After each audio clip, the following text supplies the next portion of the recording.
The Experience of Thinking.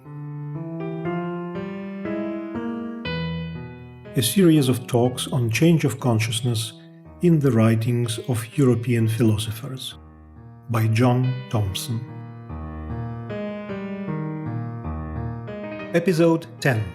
Husserl and Steiner.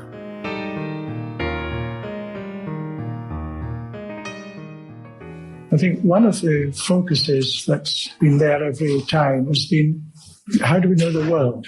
How did Plato look at the world and say, this is how I can know the world? How did Aquinas? How did the others?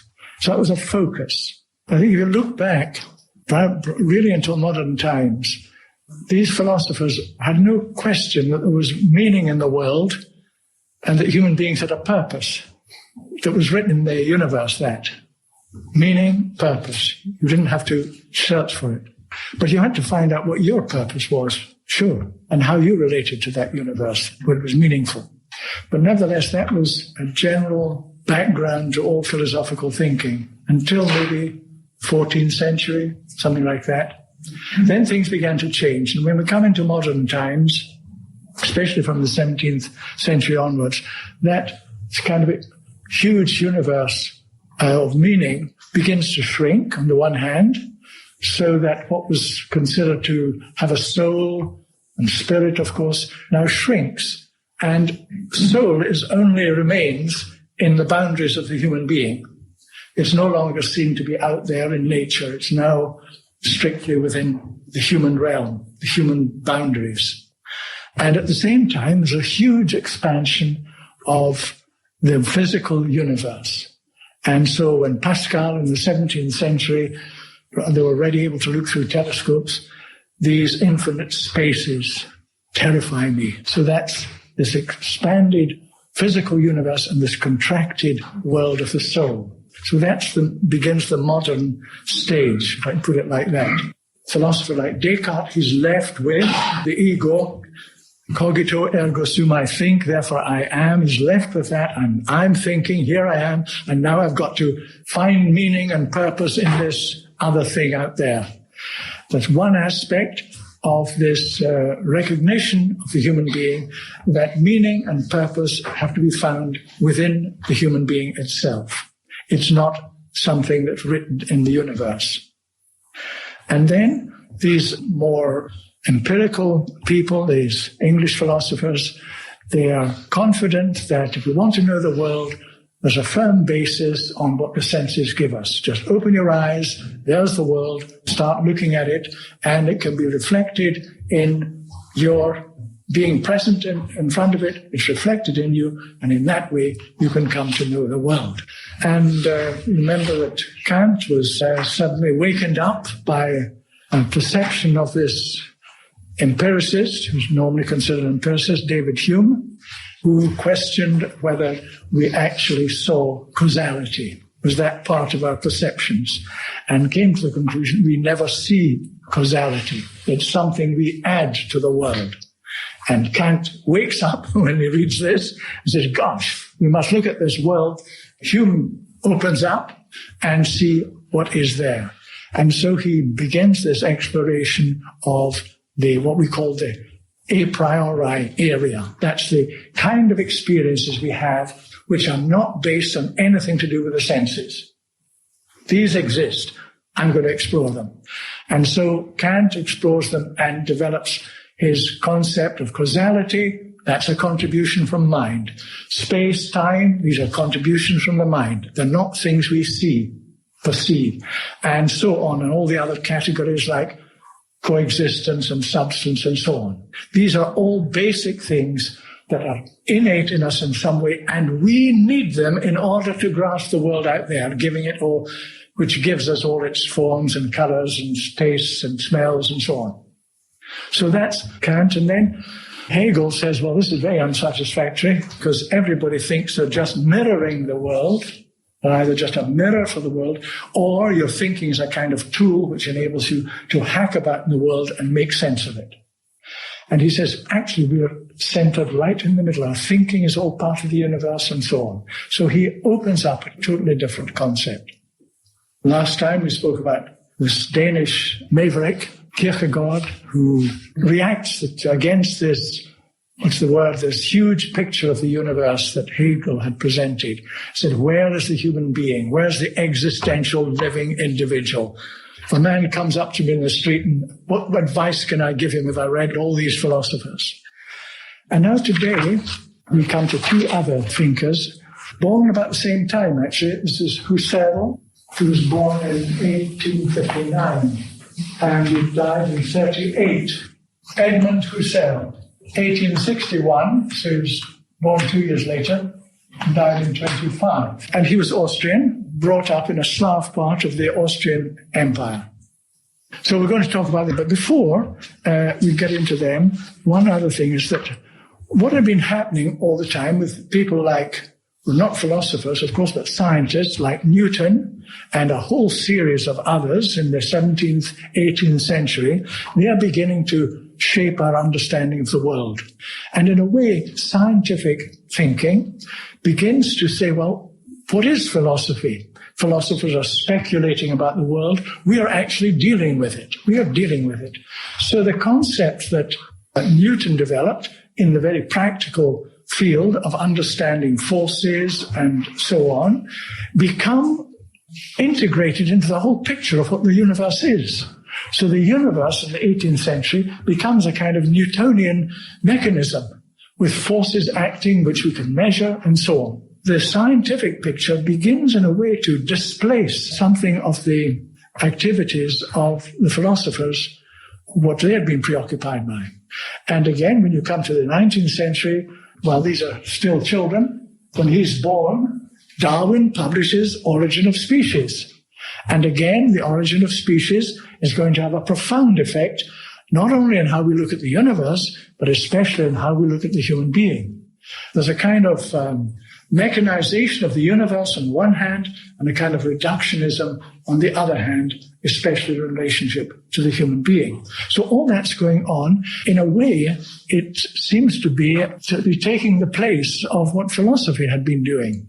Also, a little later, you have Freud and Jung and so on, examining the mechanism of the human soul. That's going on before these two philosophers really appear. Now, I'll say something about Husserl. Well, he was a very brilliant thinker, really. He was really a mathematician. And his first work was on mathematics. And in fact, in the 19th century, a lot of philosophy started to analyze, well, what is mathematics? Where does that come from? Is that a creation of the human being? Is it inscribed in the universe? Where is it? What is it? And so that forms a big part of the thoughts of people living in the 19th century and ends with people like Russell and Whitehead and people writing their great works on mathematics as philosophers. And he was a mathematician and wrote books on that theme. And then, in his consideration of what mathematics is, he turns to a question of what is it that makes human consciousness? How is it constructed?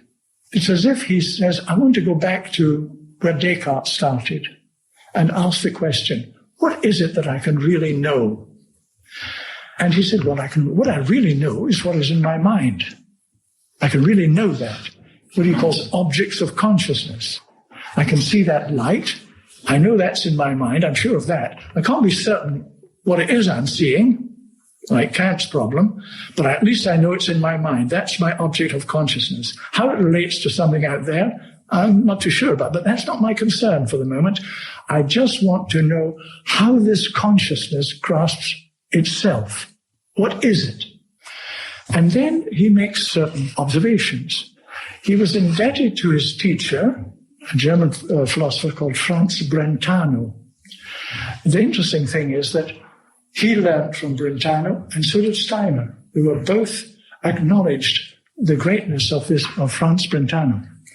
And Franz Brentano had already begun to explore this whole area which Husserl takes up. How does consciousness function?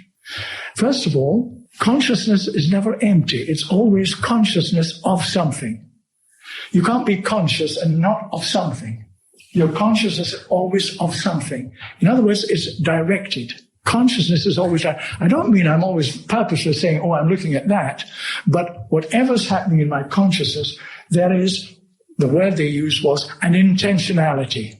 There's an intentionality. Even if I'm bored, my boredom is my intentionality. I'm wondering what to do. That's my intentionality. So it's not anything that's consciously directed, but it's all the time present. Consciousness is intentional. It's directed towards something. And he wanted to understand how is it directed and what's it directed towards. And the next thing he said is, in reality, if we look, we can't distinguish between our consciousness and the object of its consciousness.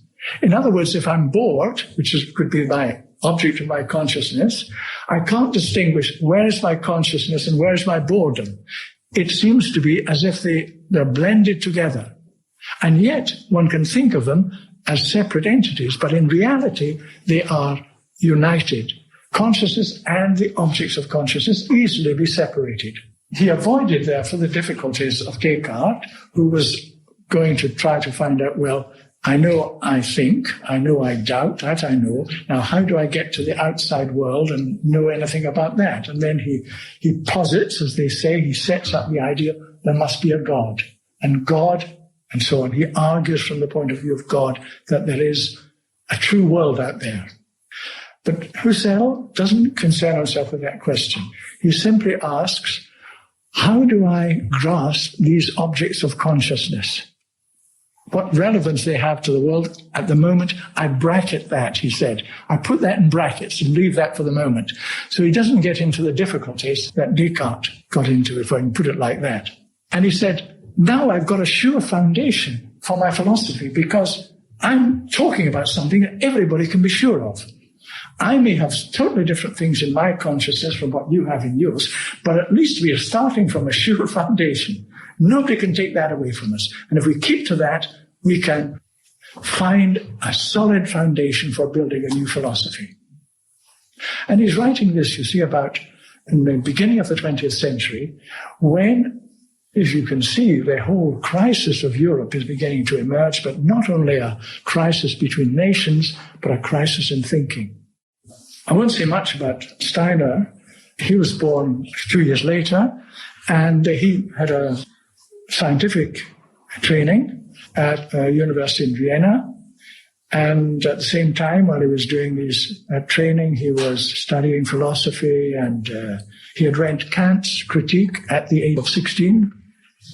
Pretty good. And also all sorts of cultural activities he engaged in. For some years, he was involved in the study of Goethe's work at Weimar and so on.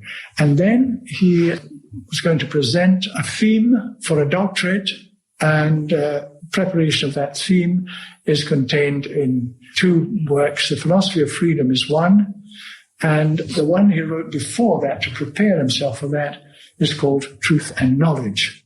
And I'm not going to go into the whole of Steiner's philosophy, that's not possible, but I want to show where these two figures connect at a moment in this question of what is consciousness.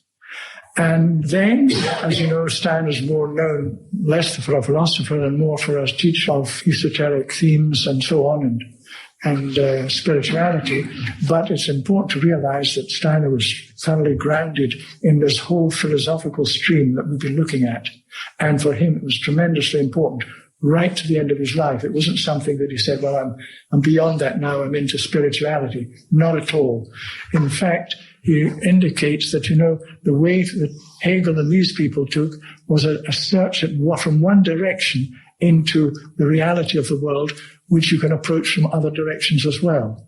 So it was never something that was second in his thought of the understanding of the world, that philosophy had second place. Well, in this book, Truth and Knowledge, he comes to the question of how do we know the world? It's a kind of prologue to the Philosophy of Freedom, and there's some very illuminating things in it. He first says why he's going in this direction. He's writing this about 1890-91. Present-day philosophy suffers from an unhealthy faith in Kant. This essay is intended as a contribution to overcome this. The aim of this essay is to show that everything necessary to explain and account for the world is within the reach of our thinking. The outcome of what follows is that truth is not, as is usually assumed, an ideal reflection of something real. That means a mental reflection. Ideal is used in that sense as an idea reflecting the real. He says, the outcome of what follows is that truth is not, as is usually assumed, a mental reflection of something real, but is a product of the human spirit, created by an activity which is free. Now that's this basic approach. Not the same as Husserl, but nevertheless they're going to connect in this question of looking at consciousness. I'm going to look at a couple of things just to see if we can get hold of what it is that they're trying to make visible in the way that the human being is conscious of the world that we live in. Before I do that, I'd like to say a word about metaphysics, because metaphysics is considered passé. It comes from two Greek words, four actually, ta, meta, physika, ta-physika. That's it. And that means what's beyond the physical. And Aristotle, who used that term, applied it to all the works that were not dealing with nature. And he explored what we call metaphysics. That's the realm of the prime mover, how the world is organized and so on. Not from the observation of nature, but out of the world of ideas. But we don't know actually what he intended. He was merely saying, well, that's my work on animals and the human soul and so on, and that's other set of works. And he called that ta meta ta physica. Now, physica is an interesting word because the origin of ph, as a U, is what we would call, it's got something to do with growing. And it's got the various ways in which people have tried to translate this. This is an activity, the rest of the word means, so it's the activity of growing. So when we think of physical, we usually think of atoms and that kind of stuff. But its origin is quite different. It's the kind of, the activity of becoming, growing, appearing, that kind of thing. Aquinas and Augustine, of course, the Greeks, were familiar with this world, which is not the growing world, but the world of eternal truth. So there was a physical study and a metaphysical study. And then in the 17th, 18th century, especially in the 18th century, metaphysics became a kind of speculation about the universe. Let's speculate about God and the nature of the human relationship to the divine and so on. This became a speculative world. Now, at the same time, human beings are diving through science into the material world, and they're beginning to feel that all this metaphysical stuff is quite empty. And indeed, when these empiricists in England or in the British Isles were purely turning their attention to the physical world, they at least wanted to make absolutely sure that nobody thought they were delving into metaphysics. It had to be grounded in experience. And Kant was absolutely sure when he said, I'm going to explore this transcendental world. It's not the metaphysical world, because everything that I'm exploring there, all these categories and so on, are only actual because they apply to the physical world of experience. It's not taking me away to a supernatural metaphysical world. That's the whole tendency. And then again, when you come to Hegel, it looks as if he's going back and building again out of his concept of reason, which is like the divine, another metaphysical world. And that was part of the reaction against Hegel. So these are kind of, get the sense that by the end of the 19th century, metaphysics also was something that no serious thinker wanted to get too involved in. But still, there was two questions, really. And one is connected with Kant, and that is that, well, is the world really just out there, that's it, and I can only mirror it? Or does a human being, in standing and looking at the world, make some contribution to what that is? Now, Kant said, of course you do. But he put boundaries around it and said, it's just for looking at the world. Space, time, causality, all that. It's not metaphysics I'm talking about. I'm strictly relating it to the experiential relationship to the world. And so the question then for Husserl becomes, all right, I want to explore that world, not metaphysical, the world of consciousness. So in the old sense, it's not the world of direct physical experience of the senses, it's something else. And in a way, one of his books are called Cartesian Meditations. Cartesian, because you look back to Descartes as a very great figure, but his approach is a meditation, not going out and studying nature and coming to certain conclusions. It's not the empiricist approach, but it's not metaphysical in his view either. So that's the realm we're in. We've talked about consciousness. The nature of consciousness is intentionality. There is no such thing as empty consciousness. It's always consciousness for something, consciousness of something. And then causality. Look at causality. Every day, everything that happens to us, we are living in a stream of events, and imagine you could extract from that causality, and life would suddenly fall apart and become totally meaningless.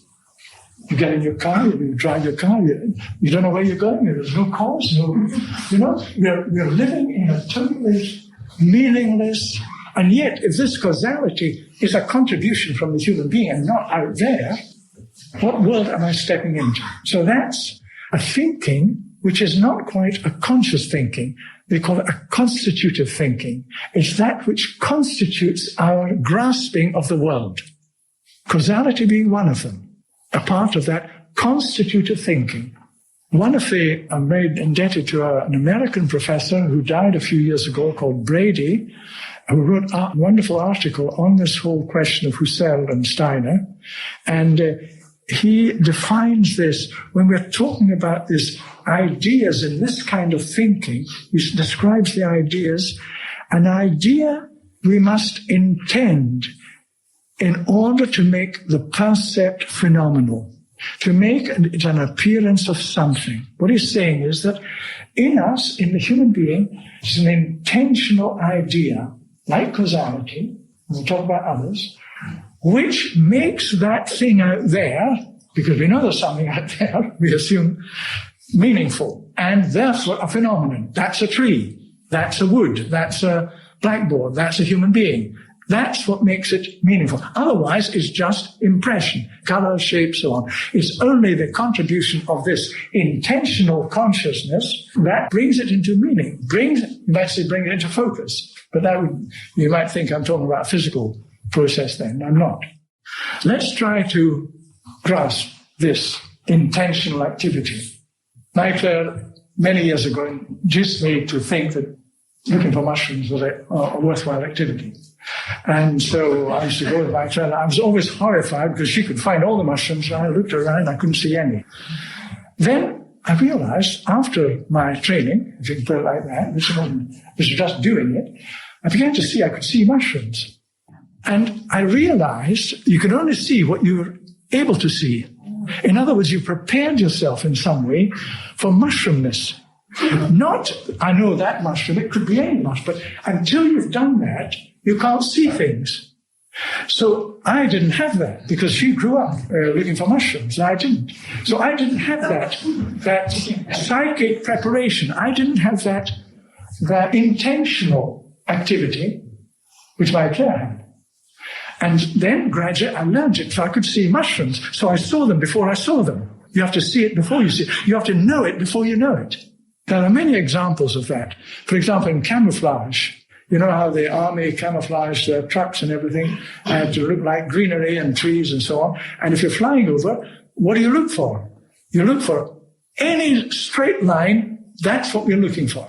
It must be a straight line. So you're already intentionally prepared to see through the camouflage. And if you're not, you won't see anything except trees. So that's a very common, obvious example. But it's when I make a mistake or I get these kind of figures that I suddenly can get an insight into, what's happening in every situation.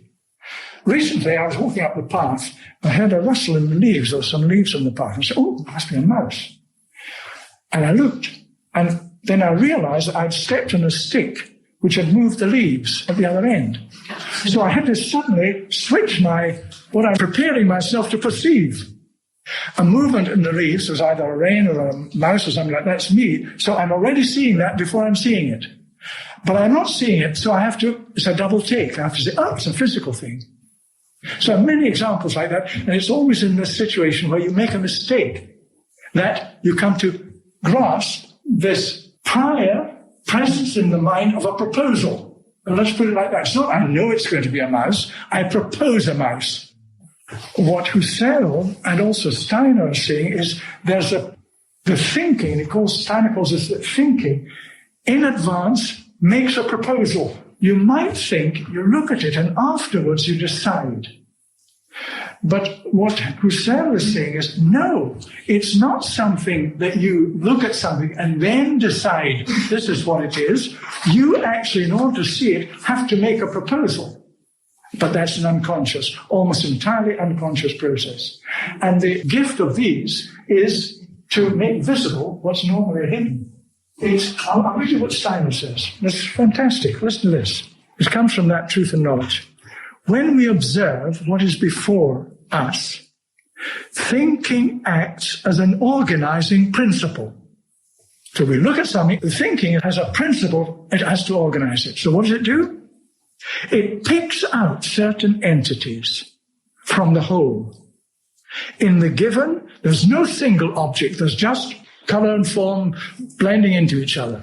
But the thinking picks out circle, triangle, whatever, line, and so on. And thinking produces certain thoughts by which it relates these entities to each other and finally determines the result of this relationship. But listen to this. But it doesn't do this arbitrarily. Thinking waits for what comes to light of its own accord as a result of restoring the relationship. You prepare yourself to see something. I prepare myself to see a mouse and bring it into relationship with leaves, path, and so on. And I prepare myself, and then I bring these into relationship, and then I wait to see what reveals itself. And in this case, I was mistaken. You see? So it's not we're going around the world putting our intuitions on it. We are, this is what, advancing proposals. I like that. Unconsciously. And not subsequent to observation. That makes a thesis then. Oh, what did I see? Oh, I think it was a witch sitting on a tree last night. It was in the dark. Right? That's a hypothesis. That's not what he's talking about. He's talking about this unconscious preparation for meeting the world.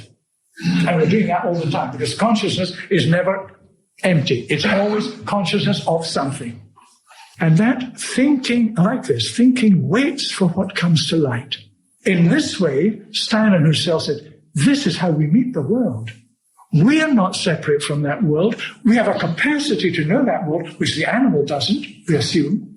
We have, and what is that capacity? It's the capacity, not like Kant, we'll never know the world. It's unknowable because a thing in itself you can't grasp. All you can grasp are appearances coming to us and we mirror them. That's Kant.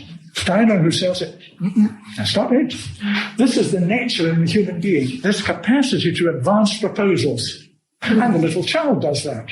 I remember a little child, I used to keep bees, and this bees had escaped me when they were next to a garden, and I was absolutely terrified. And the little kid ran out and said, "Mummy, butterflies, butterflies, butterflies." The only proposal he could advance to explain this at his age were butterflies. But as we grow up, we have a whole sort of ideas, triangles, mice, whatever. And these is all then become a part of the furniture of how we prepare ourselves to meet the world. The human being, our consciousness is not actually separate from the world. But insofar as we look at my consciousness, then insofar as I grasp the world around me. And what they're saying is, I'm only able to do that because I advance cause. For example, why does the light go out? Oh, the bulb is broken. I look for a cause. Everything I'm doing is always a cause for every event. That throws me into the meaningful stream of existence.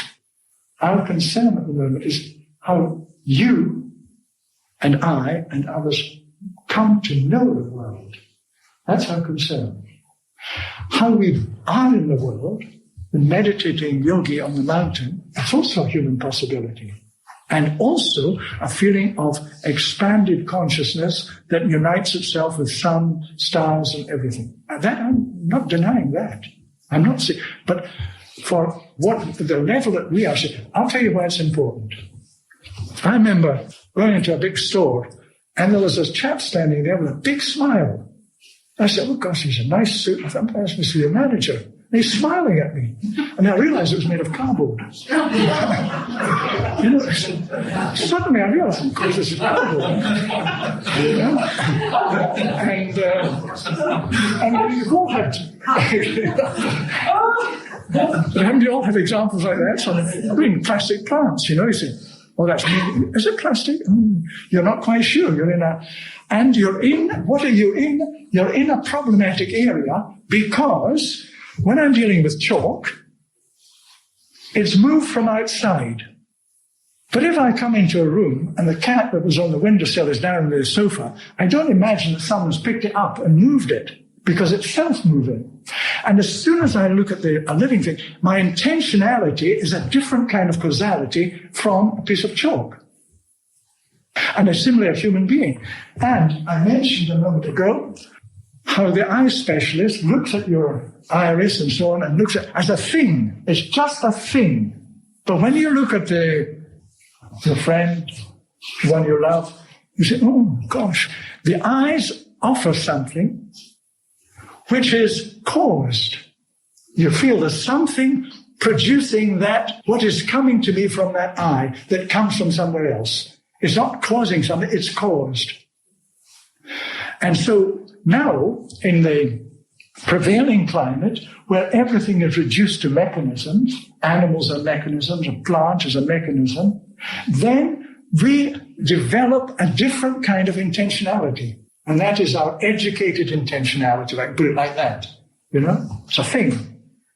It's an exploration of how, in a way, we are prepared or unprepared for the understanding of the world.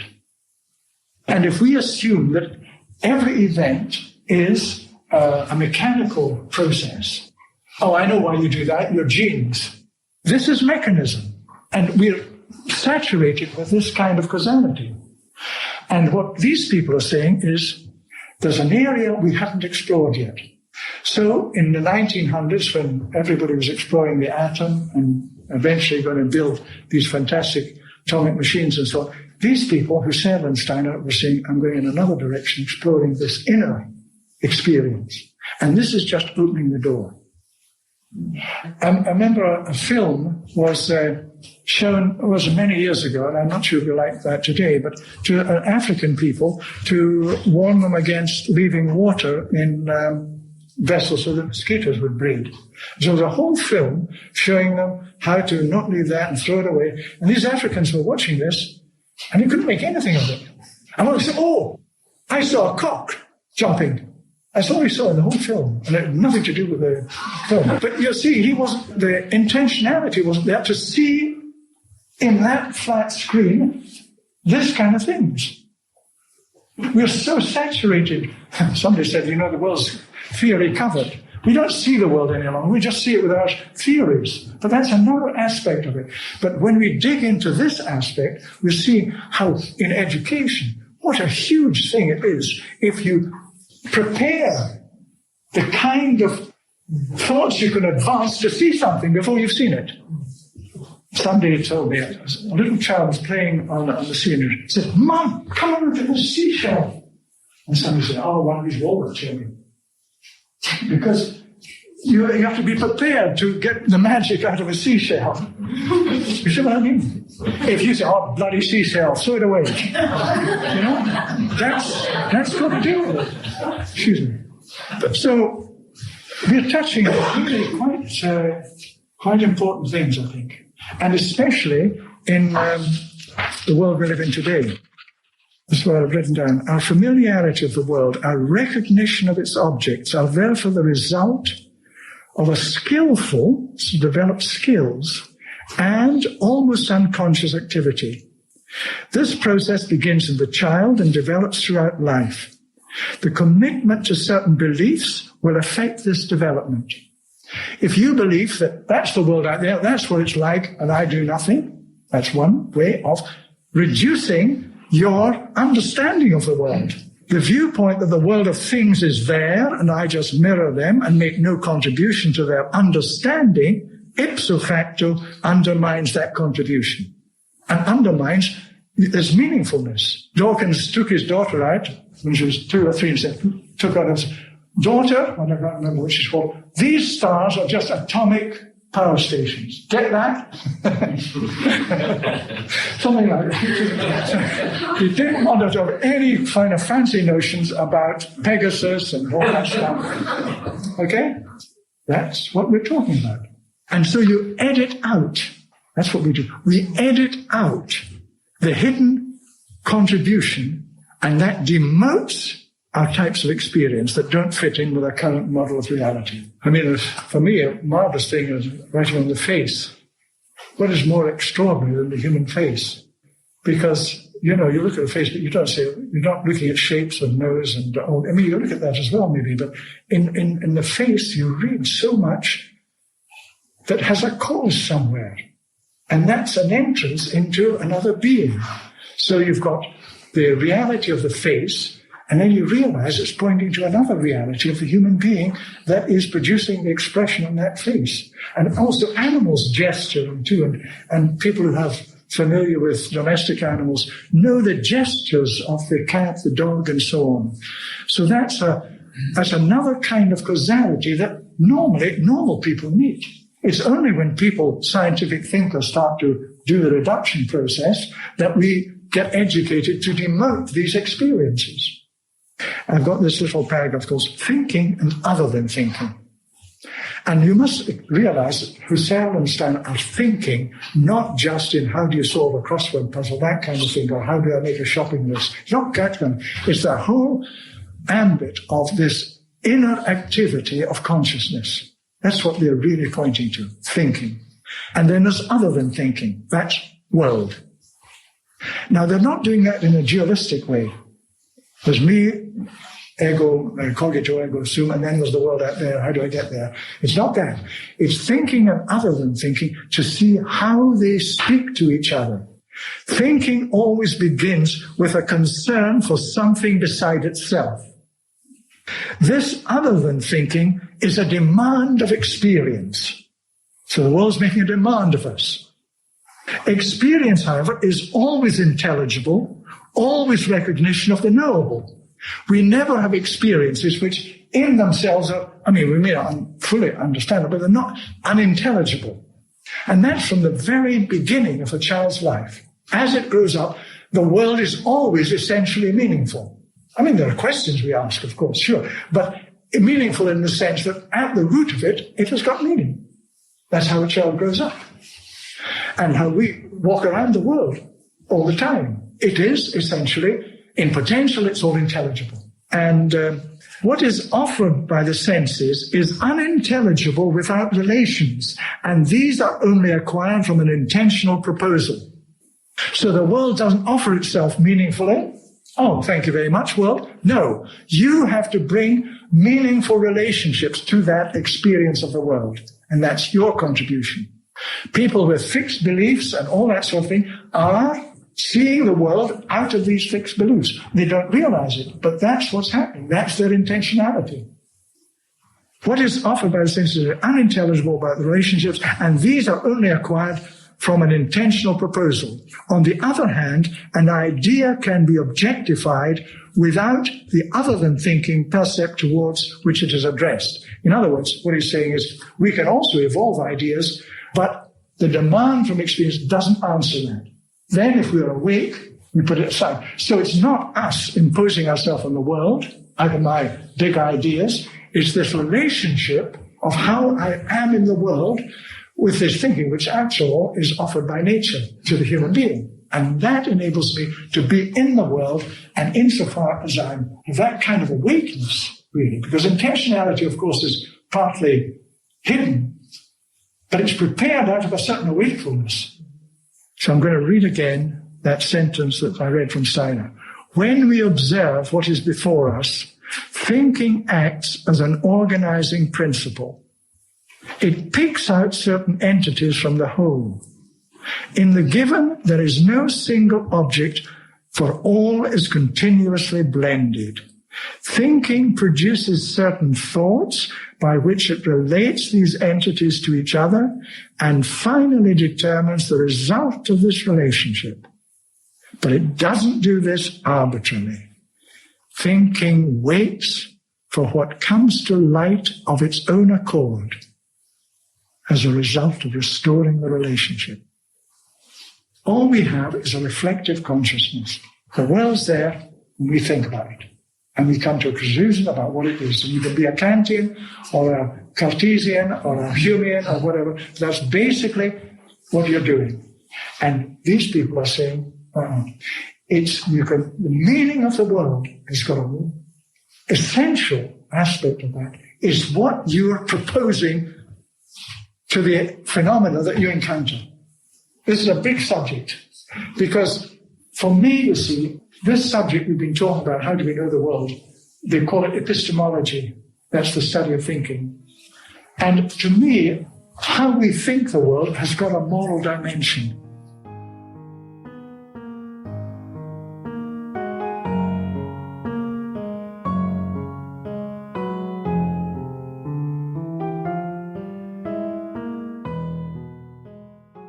The next episode is on Friedrich Nietzsche.